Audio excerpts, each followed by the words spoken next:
சென்னையில பார்த்தீங்கன்னா, ஒரு 100 பேர் கிட்ட இதுமாரி பசங்க இருக்கானுங்க.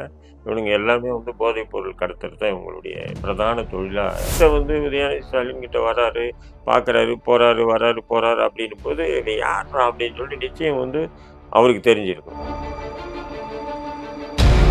சிசிடிவி கேமராலாம் வாங்கியிருக்காங்க. ஆமா, சில கேமரா வாங்கி குடுத்தாங்க. ஆனா திருப்பி குடுத்துட்டோம். அதுக்கப்புறம் தெரிஞ்சதுக்கப்புறம் திருப்பி குடுத்துட்டோம். அது முழுக்க முழுக்க முழு பிரச்சனையா சோத்துல மறைக்கிறாண்டி. இவங்க அப்பாவுக்கு 2 மனைவி. 2வது மனைவியுடைய பிள்ளைங்க தான் இவனும், தம்பி சலீமும். நெறைய பேர் இருக்காங்க. போதை கடத்தல் வழக்குல நான் 93ல ஜெயிலுக்கு போகும்போது 100 பேருக்கு மேல இருந்தாங்க. அப்போ இது ஜாஃபர் சாதிக்கு தான் போதை கடத்தல் பண்ணி, ஜாஃபர் சாதிக்கு தான் இது அறிமுகப்படுத்துற மாரி சொல்றதெல்லாம் பொய் அது. 6 கிலோ மாட்டி ஒரு 10, 20 நாள்ல ஜெயில்லேருந்து வெளிய வந்துட்டானே. அப்ப இவனுக்கு ஒரு நல்ல ஒரு இது இருக்கு அப்படிங்கும்போது ஏற்றுமதி பண்றான் பார்த்தீங்களா போதைப் பொருள். மனிதனை நேரடியா சுடுகாட்டுக்கு கொண்டு போகக்கூடிய ஒரு மருந்து. அனுப்புறது இவனே. வித்து குடுக்குறது அவனே. லாபம் மட்டும் கொடுப்பாரு. இது என்ன பணம் இது? இல்ல திருடின பணமா?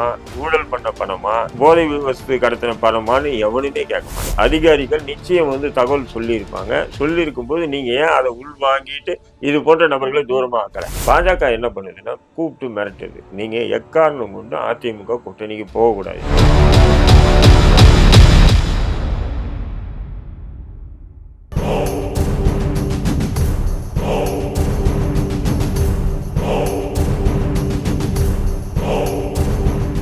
வார் ரூம் நேயர்களுக்கு அன்பு வணக்கங்கள். நான் உங்கள் சபரிநாதன். இன்றைக்கு நம்மளுடன் நேர்காணலில் இணைந்திருப்பவர் அரசியல் விமர்சகர் தடா ரஹீம் அவர்கள். வணக்கம். வாங்க. ஜாஃபர் சாதிக்கும் முதல்வர் குடும்பத்திற்கும் ரொம்ப நெருக்கமான தொடர்பு இருக்குன்னு சொல்றாங்க. அப்போ இந்த பிரச்சனை முன்னாடியே முதல்வர் குடும்பத்துக்கு தெரியுமா? இல்ல, முதல்வர் குடும்பத்துக்கும் ஜாஃபர் சாதிக்கும் தொடர்பா அப்படின்னு சொல்லி பார்த்தீங்கன்னு சொன்னா, அப்படி முதல்வர் குடும்பத்துக்கும் ஜாஃபர் சாதிக்கும் அவ்வளவு தொடர்பு இல்ல. ஆனா முதல்வருக்கும் ஜாஃபர் சாதிக்கும் தொடர்பு இருக்கு. முதல்வருக்கும் உதயநிதி ஸ்டாலினுக்கும் தொடர்பு இருக்கலாமே தவிர, குடும்பத்தோட தொடர்பு கொள்ற அளவுக்கு இவன் அப்படி ஒண்ணும் டாட்டா பிர்லா இல்ல. யாரு? ஜாஃபர் சாதிக். இவங்க போதைப் பொருள் கடத்தக்கூடிய நபர். இவன் மட்டும் இல்ல, சென்னையில பார்த்தீங்கன்னா, ஒரு 100 பேர் கிட்ட இதுமாரி பசங்க இருக்கானுங்க. இவனுங்க எல்லாமே போதைப் பொருள் கடத்துறது தான் இவங்களுடைய பிரதான தொழிலா செயல்பட்டு இருக்காங்க. அதுக்கு ஹெட்டா ஜாஃபர் சாதிக் இருந்திருக்கான். புரியுதுங்களா? இப்போ எதுக்காக இப்போ முதல்வர், திமுக அப்படி உள்ள பார்க்க வேண்டிய நிலைக்குன்னு சொன்னா, ஏன்னா இவங்க திமுக ஆளும் கட்சியா இருக்கு. ஆளும் கட்சி நபர்களை அ சந்திக்கணும்னாவோ, பேசணும்னாவோ, அவங்க கூட பழகணும்னு சொன்னாவே, அது சாதாரணமா முடியாது. இப்ப நான்லாம் 35 வருஷமா இந்த சமூக ரீதியான அரசியல் பணியில பயணிக்கக்கூடிய என்னை போன்ற நபர்களே, நாம போய் நேரடியா போய் முதல்வரையோ, உதயநிதி ஸ்டாலினை சந்திக்க முடியும்னா முடியாது இல்லைங்களா? அப்படி இருக்கும்போது, இப்ப இவன் யாரு? யார் இந்த ஜாஃபர் சாதிக்? அப்போ இந்த உதயநிதி ஸ்டாலினை சந்திக்கிறான், இந்த முதல்வரை சந்திக்கிறாப்புல, அப்புறம் மாவட்ட செயலர் சிற்றரசு சந்திக்கிறாப்புல, திமுகவினுடைய அமைச்சர்களை சந்திக்கிறாப்புல, திமுகவினுடைய முக்கிய பொறுப்பாளிகளை சந்திக்கிறாப்புல. அப்படின்னும்போது, அப்பதான் நம்ம இவன் யாருன்னு பார்க்க தோணுது. புரியுதுங்களா? அப்போ ஆளுங்கட்சியில இருக்காங்க. ஆளுங்கட்சியில இருக்கும்போது, இப்போ உதாரணத்துக்கு உதயநிதி ஸ்டாலினுக்கு அ போலீஸுடைய இது இருக்கு. அதாவது பாதுகாப்பு. வலயத்தில தான் இப்போ உதயநிதி ஸ்டாலின் இருக்காரு. அவங்கள மீறி போய் உதயநிதி ஸ்டாலின் யாரையும் தொட முடியாது. பார்க்க முடியாதுன்னு வைங்க. இப்போ டிசி திருநாவுக்கரசு ஒருத்தர். முன்னாடி டிசி ஐஎஸ்ஆ இருந்தவரு. ஐபிஎஸ் ரேங்க் அவரு. திருநாவுக்கரசுன்னு. அவரு தான் இப்போ உதயநிதி ஸ்டாலினுடைய பாதுகாப்பு பணிகள பார்க்குறாரு. அப்ப அவர மீறி தான் போணும். அப்ப அவரே ஒரு திறமையான ஒரு அதிகாரி. அப்படி இருக்கும்போது, அவர்கிட்ட உதயநிதி ஸ்டாலின் கிட்ட வராரு, பார்க்குறாரு, போறாரு, வராரு, போறாரு அப்படின்னும்போது, "இவன் யார்றா?" அப்படின்னு சொல்லிட்டு நிச்சயம் அவருக்கு தெரிஞ்சிருக்கும். யாருக்கு? திருநாவுக்கரசு ரெட்டி ஐபிஎஸ் தெரிஞ்சிருக்கும். பட் அவருக்கு தெரிஞ்சிருந்தா நிச்சயம் அவர் சொல்லாம இருக்க மாட்டாரு. ரொம்ப ஸ்ட்ரிக்ட் ஃபார்வர்டு, ரொம்ப ஸ்ட்ரெய்ட் ஃபார்வர்டும் கூட அவரு. அவரு இதுல அப்போ தெரியாம இருக்கிற அளவுக்கு இவனுடைய நடவடிக்கைகள். என்னன்னு சொன்னீங்கன்னா, சிட்டிலயே எடுத்துக்கிட்டீங்கன்னு சொன்னா, நான் தான் அது முதல்ல YouTubeல சொன்னேன். சிட்டில இருக்கக்கூடிய சிசிடிவி கேமராலாம் வாங்கி குடுத்தது ஜாஃபர் சாதிக்ன்னு சொல்லும்போது, அப்ப பத்திரிகையாளர் டிஜிபி கிட்ட கேள்வி வைக்கிறாங்க. இதுமாரி சிசிடிவி கேமராலாம் வாங்கியிருக்காங்கன்னும்போது, ஆமா, சில கேமரா வாங்கி குடுத்தாங்க. ஆனா திருப்பி குடுத்துட்டோம். அதுக்கப்புறம் தெரிஞ்சதுக்கப்புறம் திருப்பி குடுத்துட்டோம். அது முழுக்க முழுக்க முழு பூசணிக்கா சோத்துல மறைக்கிறார் டிஜிபி. ஆனா சுமார் ரூ. 1,00,00,000 கிட்ட சிசிடிவி கேமரா வாங்கி குடுத்துருக்காங்க. அப்போ டிஜிபி அப்போ கமிஷனரா இருந்தாரு அவரு டிஜிபி சங்கர் ஜிவால். அப்போ போலீஸினுடைய உயர் அதிகாரிகள் முதற்கொண்டு, அரசியல்வாதி அது மட்டும் இல்ல. ஏதோ ஒரு அரசியல் கட்சியில ரூ. 1,00,00,000 கேட்டிருக்கான். நீ குடுத்தேன்னு சொன்னா முக்கிய பொறுப்பு வாங்கி தரேன்னு சொல்லிட்டு ரூ. 1,00,00,000 வாங்கி ஏமாத்திட்டு போயிருக்கான் இவனையே. இப்போ இந்த அ பெரிய பெரிய மெத்த மேல வந்து டர்ஃப் நடக்குது பார்த்தீங்களா? இந்த ஃபுட்பால் டர்ஃபு, ஃபுட்பாலு, ம். Hockey, cricket hockey, cricket. இதெல்லாமே பார்த்தீங்கன்னா, குறைஞ்சது 10க்கு மேல டர்ஃபோ வந்து இவன் வந்து நடத்திட்டு இருக்கான். இப்போ ம். சென்னை சிட்டிக்குள்ள அவனுடைய கட்டுப்பாடுல தான் இருக்கு. ஆமா. அப் அப்ப நெறைய படங்கள் கூட அவர் தானே பெரிய ஆமா. தலையா அப்ப அந்த தயாரிப்பார். டர்ஃபோ நடத்தணும்னு சொன்னா, அது சாதாரணமானது இல்ல. மெத்தைக்கு மேல நடத்தணும்னு சொன்னா, அது வந்து தயாரிக்கிறது, அந்த அட்வான்ஸு அவ்வளோ குடுத்து வாங்குறது. ஆரம்பத்துல இருந்து பார்த்தோம்னு சொன்னா, இவன் சாதாரணமான ஒரு நபர் தான் அவன். இவங்க அப்பாவுக்கு வந்து 2 மனைவி. ம். 2வது மனைவியுடைய பிள்ளையும் தான் இவனும், இவன் தம்பி சலீமும். அப்படி இருக்கும்போது ஆரம்பத்துல சிடி வியாபாரம் பண்றது பர்மா பஜார்ல. அந்த வியாபாரம் பண்ணிட்டே இருக்கும்போது, அப்ப சிடி வழக்குல இவர கைது பண்ணி உள்ள போடுறாங்க. ஒரு 8 மாசம் ஜெயில்ல இருக்கான். வெளிய வரான். அந்த சிடி வழக்குல சிறையில இருக்கும்பொழுது, ஏற்கனவே பவுடர் வழக்கு, கடத்தல் வழக்கில் சிறையில இருந்த ஒரு மெயின் நபர பார்த்து, அவன் வந்து ஒரு டீல் உருவாக்கிட்டு இருக்கான் அங்கே சிறையிலே. அதுக்கப்புறம் வெளிய வந்து அந்த தொழில வந்து இவன் வந்து நடத்தியிருக்கான். நடத்தும்போது ஒரு குறிப்பிட்ட காலத்துக்கு பிறகு அவன் வந்து பிடிபடுறான் போலீஸ்ல. அங்கேருந்து சிறைப்பறவையா வெளில வந்து, இப்போ இங்க போதை கடத்தல்லாம் ஆரம்பிச்சிருக்காங்க. ஆமாமா. ஃபர்ஸ்ட்டு வந்து அவனுக்கு போதை கடத்தல் தெரியல. ஆனா சிறைக்கு போயிட்டு வந்த பிறகு தான் போதை. ஏன்னா சிறையில வந்து நெறைய பேர் இருக்காங்க. போதை கடத்தல் வழக்குல வந்து நான் 93ல ஜெயிலுக்கு போம்போது 100 பேருக்கு மேல இருந்தான். 50 கிலோ கடத்தணும் இருந்தான். 100 கிலோ கடத்தணும்னு இருந்தான் அப்போ. புரியுதுங்களா? அப்போ வந்து இது ஜாஃபர் சாதிக்கு தான் போதை கடத்தல் பண்ணி, ஜாஃபர் சாதிக்கு தான் வந்து இது அறிமுகப்படுத்துற மாரின்னு சொல்றதெல்லாம் பொய் அது. இது போல வந்து இப்ப சென்னையில எடுத்தீங்கன்னா, இப்போ அட் பிரசென்ட் எடுத்தீங்கன்னா, புழல் சிறையில 100 பேருக்கு மேல இருப்பான். போதைப் பொருள் கடத்தல் வழக்குல. தண்டனை பெற்று சொல்றேன் நான். 100 பேர் இருப்பான். அப்ப சென்னை தமிழ்நாடு முழுக்க 8 மத்திய சிறை இருக்குன்னு சொன்னா, குறைஞ்சது 500 பேர் இருப்பாங்க. அப்ப தமிழ்நாட்டுல 500 பேர் இருக்காங்கன்னு சொன்னா, ஒட்டுமொத்த இந்தியால 50,000 பேரோ, 1,00,000 பேர் இருப்பாங்க. போதைப் பொருள் கடத்தல் வழக்கு சம்பந்தப்பட்ட நபர்கள். அப்போ கடத்தல் வழக்கு சம்பந்தப்பட்ட நபர்களே 1,00,000 பேர் 50,000 பேர் கிட்ட சிறையில இருக்காங்கன்னா, அப்ப இவங்களுடைய வெளிய இவங்களுடைய இது எத்தன பேர் இருப்பாங்க? கொஞ்சம் யோசனை பண்ணி பாருங்க. அப்போ 1,00,000 பேர், 2,00,000 பேர் இருப்பாங்க. அப்போ இது ஒரு மிகப்பெரிய போதை கடத்தல் இது வந்து மாஃபியா வந்து மிகப்பெரிய ஒரு மையம். சாதாரணமானது இல்ல இது. 6ல 2000 எக்ஸாக்ட்டா இது தெரியல. அப்பதான் வந்து போதைய வந்து கடத்திட்டு போறானுங்க. போலீஸ் பிடிபடுது. போலீஸ் பிடிச்சோனே, இவனுங்க கலாட்டா பண்றானுங்க. இவனுங்க கிட்ட இருக்கிற காச வச்சு கலாட்டா பண்றானுங்க. இருந்தாலும் போலீஸ் கொஞ்சம் நேர்மையான அதிகாரி கூட்டிட்டு போய் உரின்னு உரிக்கிறாங்க. அப்ப ஜாஃபர் சாதிக்கு போறான். அவனையும் உரிச்சுடுறாங்க. அது இப்பதான் வந்து இப்ப பாஜகல இருக்காரு. அப்ப பாஜகல இல்ல. பால்க நாகராஜ் வந்து போறாரு. வழக்கறிஞர் போய் பேசி ஒரு ஒரு அமௌண்ட் இன்ஸ்பெக்டர் ஆமா கட்டிங் 2017ல நடந்தது ம். இது. கட்டிங் குடுத்துட்டு என்ன பண்றாங்க, ஒரு ரூ. 5,00,000 அதிகம்லாம் இல்ல. இன்ஸ்பெக்டர் குடுக்குறாங்க. அப்போ வந்து பால் கனகராஜ் அவர்கள் வந்து பாஜகல இருந்தாங்களா? அப்ப அந்த நேரத்துல?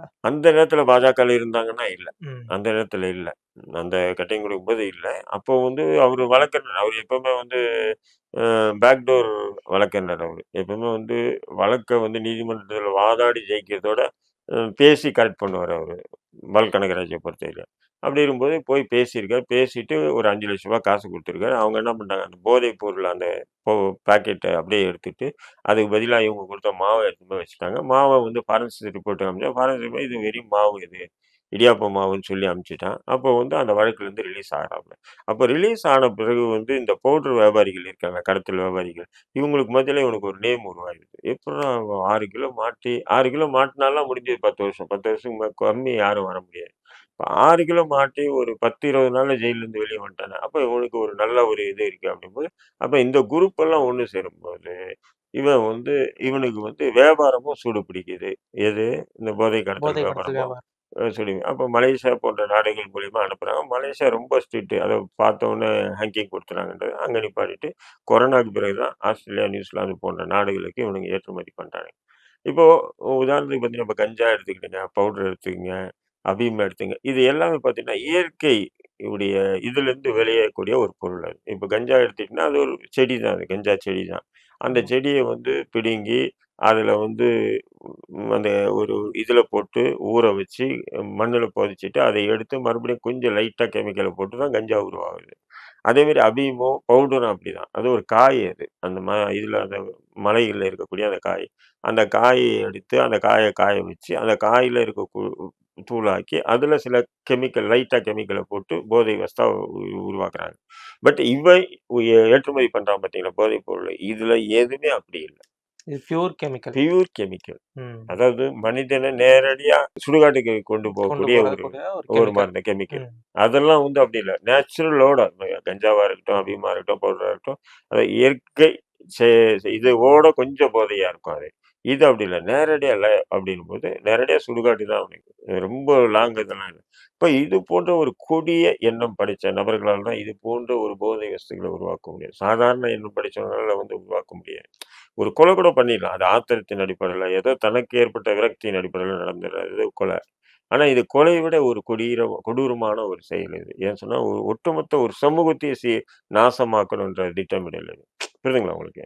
அப்ப இது இது இது போதை மாஃபியாக்கள் மூலியமா இவனுக்கு ஒரு மிகப்பெரிய ஒரு லிங்க் ஒண்ணு கிடைக்குது. அந்த லிங்க் மூலியமா அவன் என்ன பண்றான்னா, இவன் மட்டும் இல்ல 10, 100 பேர வச்சுக்கிட்டு ஃபுல்லா அடிக்கிறான். வெளிய அதுவும் எப்படின்னு சொன்னா, இப்ப நீங்க வந்து அந்த போதைப் பொருள் கடத்தணும்னு சொன்னா, "என்கிட்ட சரக்கு இருக்கு வாங்கிக்கோ" அப்படின்னு. சரக்கு எவ்வளோ? 10,00,000 வாங்கிக்கோ. 1 கிலோ 10,00,000 வாங்கி குடுத்து, "சரி அனுப்பிட்டியா?" "இல்ல எப்படி அனுப்புற?" "தெரியல எப்படி அனுப்பணும்?" "அது குடு நானே அனுப்பிவிடுறேன். ₹2,00,000 குடு நானே அனுப்புறேன்." அனுப்பிச்சு "அங்க வித்துட்டியா?" "இல்ல." "ஏன் விக்கல?" "ஆள் இல்ல." "குடு என்கிட்ட நானே நானே" விக்கிறேன், நான் இது பண்றேன் அப்படின்னு. இது எப்படின்னு சொன்னா, சரக்கே இவன்து, அனுப்புறது இவனே, விக்கிறதும் இவன். வித்து குடுக்குறது அவனே. லாபம் மட்டும் உங்களுக்கு வருது. ஆனா மாட்டுச்சுன்னு சொன்னா, உங்களுக்கு நஷ்டம். மாட்டலன்னு சொன்னா உங்களுக்கு லாபம். லாபம். ஆனா இவன் நெனச்சான்னா, உங்ககிட்ட இல்லாம அவனே நேரடியா அனுப்பலாம். பட் இவன் என்ன பண்றான், ஒரு ஒரு ஒரு மிகப்பெரிய ஒரு இத நெட்வொர்க் ம். நெட்வொர்க்க உருவாக்குறான். அதாவது தனக்கு மேல இப்படி இருந்தா தான் பசங்க வந்து சம்பாரிக்க விடுவோம். அப்பதான் நம்ம சொல்றத கேட்பானுங்க. புரியுதுங்களா உங்களுக்கு? அப்போ இதுக்கு ஆளும் தேவை. இங்க போ, அங்க போன்னு சொன்னா டக்குனு ஆள் தேவை. அப்போ அவன் சம்பாரிச்சா தான் நம்ம சொல்றத கேட்பான்றதுக்காக, இவன் இப்படி அப்போ என்ன ஆயிடுச்சுன்னா, 1 கிலோ வந்து பார்த்தீங்கன்னு சொன்னா, அ ஆஸ்திரேலியாவுக்கோ, நியூசிலாந்துக்கு போயிடுச்சுன்னா, குறைஞ்சது அந்த நபருக்கு வந்து குறைஞ்சது ஒரு 10லருந்து ₹20,00,00,000 அவனுக்கு கிடைக்குதுன்னு சொல்லும்போது, சின்ன வயசு. டக்குனு பார்க்குறேன் திருவல்லிக்கேணில வீடு வாங்கிறான். ம். மண்ணடியில வீடு வாங்கிறான். எப்புட்றா வாங்குனான்? பிசினஸ் பண்றாரு வெளிநாடு, உள்நாடு. எல்லாம் இந்த போதை வஸ்து போதை கடத்தல் வஸ்து தான். உள்ளதுதான். இப்படி இருக்கும்போது, இவனுக்கு வந்து ஒரு நெட்வொர்க் நல்லா உருவாக்கிறான். உருவாக்கிட்டு செஞ்சுட்டே இருக்கும்போது தான், செஞ்சுட்டு இவனுக்கு வரக்கூடிய அந்த பணத்த சின்ன வயசு தானே!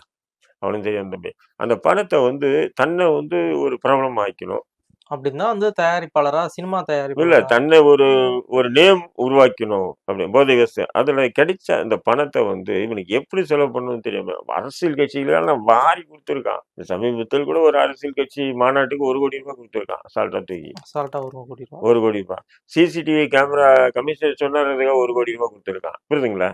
அப்போ வேர்வை சிந்தி சம்பாரிச்ச காசா இருந்தா, ₹1,00,00,000ல ரூ. 1 குடுக்குறதே 10 முறை யோசனை பண்ணுவாங்கன்னும்போது, ₹1,00,00,000 நீ அசால்ட்டா குடுத்துருக்கன்னா, அப்ப எப்படி உனக்கு வருமானம் வந்திருக்கு பாருங்க.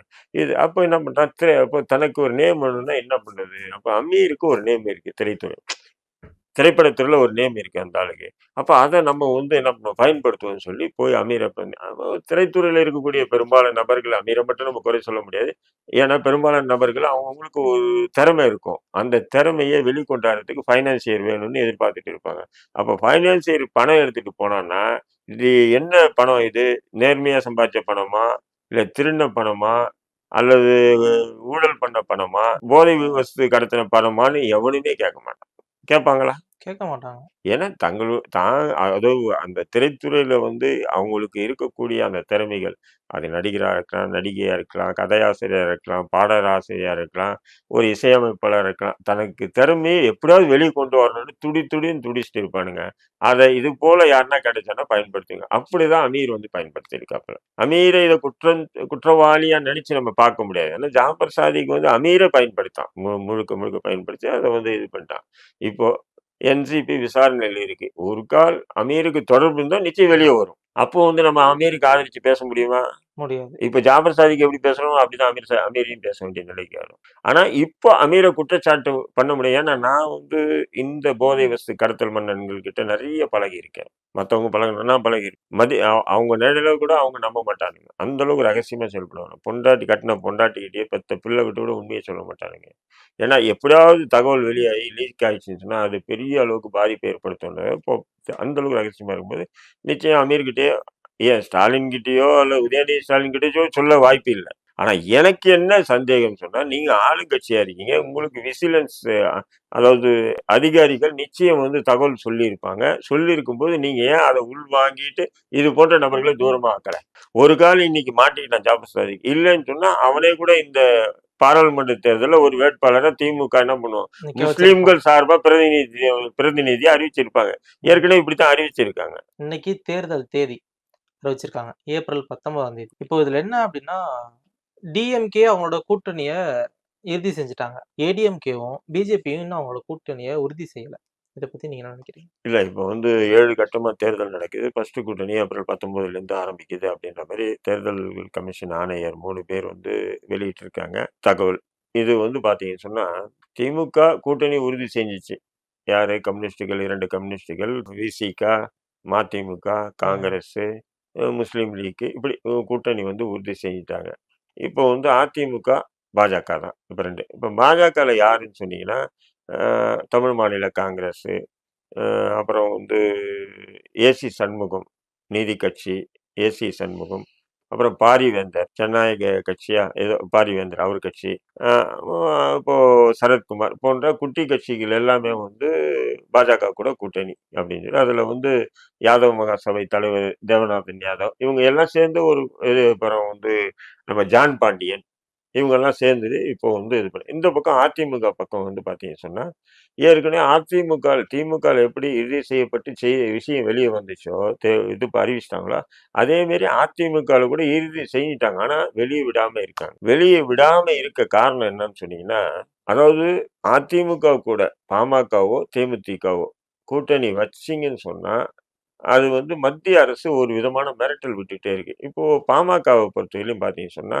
அதிமுக கூட கூட்டணி பேசி முடிவு பண்ணிட்டாங்க. 100% முடிவு பண்ணிட்டாங்க. அதிமுக கூட கூட்டணி பேசி முடிவு பண்ணிட்டாங்க. ஆனா, பாஜக என்ன பண்ணுதுன்னா, கூப்பிட்டு மிரட்டுது. நீங்க எக்காரணம் கொண்டும் அதிமுக கூட்டணிக்கு போகக்கூடாது.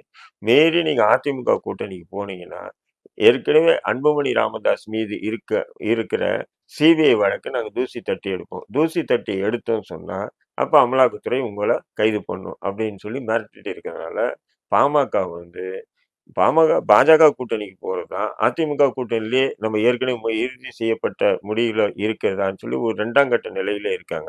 அதனால தான் அறிவிக்க முடியாம அவங்க இருக்காங்க. அந்த பாஜக சிபிஐ காட்டி, ஐடி காட்டி மிரட்டாம இருந்திருந்தா, திமுக கூட்டணி அறிவிப்புக்கு முன்னாடியே பாமக, அதிமுக கூட்டணி அறிவிப்பு வந்து அப்பவே வெளிய வந்திருக்கும். புரியுதுங்களா? அடுத்து தேமுதிக வந்து அவங்க அதிமுக கூட தான் கூட்டணிக்கின்றது 100 விழுக்காடு உண்மை. ஆனாலும் பாஜக வந்து கடைசி வரையிலும் ட்ரை பண்ணிட்டு இருக்காங்க. தேமுதிகவ தங்களுடைய கூட்டணியில இழுக்கணுன்ட்டு.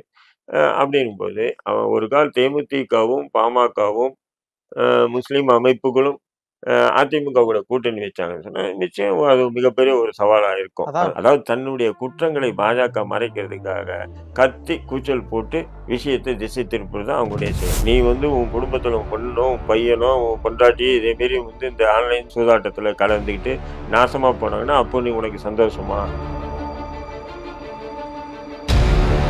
தமிழ்நாட்டுல வந்து பார்த்தீங்கன்னா, மாசம் 500 கோடி ரூபாய் வந்து கலெக்ட் பண்றாப்புல அண்ணாமலை. நான் அடிச்சு சொல்கிறேன். வாரிசு அரசியல எதுக்குன்ற இந்த விளையாட்டு காட்டுறது, பூச்சாண்டி காட்டுறது இதெல்லாம் நிச்சயம் மக்கள் இப்ப கொஞ்சம் கொஞ்சமா புரிஞ்சுக்கிட்டாங்க. ஆளுன்றபடியே தடை விதிக்கணும். ஆளுநர் என்ன பண்ணுவார்? கையெழுத்து போடணுமா இல்லையா? போட்டாரா? ஆனாலும் இந்த அரசியல்வாதிகள் சும்மா இருக்க மாட்டானுங்க. திருடுறது இன்னொரு வேற வழி எதுனா வந்து